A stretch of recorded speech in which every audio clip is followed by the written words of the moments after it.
चला दर्पण न्यूज।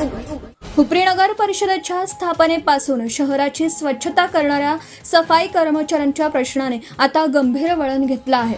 स्थानिक कर्मचाऱ्यांना डावलून बाहेरगावचे कर्मचारी आणण्याच्या कथित प्रयत्नामुळे कामगारांमध्ये नाराजी आहे। ठेक्याच्या एस्टिमेटमध्ये किमान वेतनाची तरतूद असल्याचं सांगितलं जात असताना प्रत्यक्षात किमान वेतनाचा प्रश्न का निर्माण झाला असा सवाल कामगारांनी उपस्थित केला। दरम्यान प्रोटोकॉल द्यायचा असेल तर किमान वेतन देता येणार नाही आणि किमान वेतन द्यायचं असेल तर प्रोटोकॉल परवडणार नाही अशी भूमिका ठेकेदाराने घेतल्याचं कामगारांचं म्हणणं आहे। या आरोपांची अधिकृत पुष्टी झालेली नसून ठेकेदार आणि नगर परिषद प्रशासनाची बाजू समोर येणं आवश्यक आहे। काम सोडण्याचं पत्र दिल्यानंतरही संबंधित ठेकेदाराला पुन्हा काम सुरू ठेवण्याची विनंती का करण्यात आली? सध्या केवळ एका महिन्यासाठी काम देण्यात आल्याचं सांगितलं जात आहे।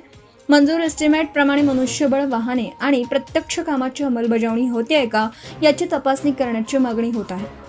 14 ऑगस्टपासून सफाई कर्मचाऱ्यांनी नगर परिषदेसमोर बेमुदत आमरण उपोषण सुरू केलं आहे। प्रशासनाकडून दाद मिळत नसल्याचा आरोप करत 15 ऑगस्टला हुपरीतील विविध देवस्थानांमध्ये देवाचा जागर करून न्यायासाठी साकडं घालण्यात येणार आहे। कोल्हापूर, इचलकरंजी आणि हुपरी परिसरातील देव जोगेही या जागरात सहभागी होणार असल्याचं सांगण्यात येत आहे। आता प्रश्न केवळ सफाई कर्मचाऱ्यांचा नाही तर किमान वेतन, स्थानिक रोजगार, ठेका प्रक्रिया, मंजूर एस्टिमेट आणि कथित प्रोटोकॉल यांचा समावेश आहे। कर हुपरीकरांचा, मग रोजगार बाहेरगावच्या लोकांना का? किमान वेतनासाठी ठेकेदार आर्थिक अडचणीत असेल तर एस्टिमेट कसे तयार झाले? काम सोडण्याचं पत्र देणाऱ्या ठेकेदाराला पुन्हा कामाची विनंती का?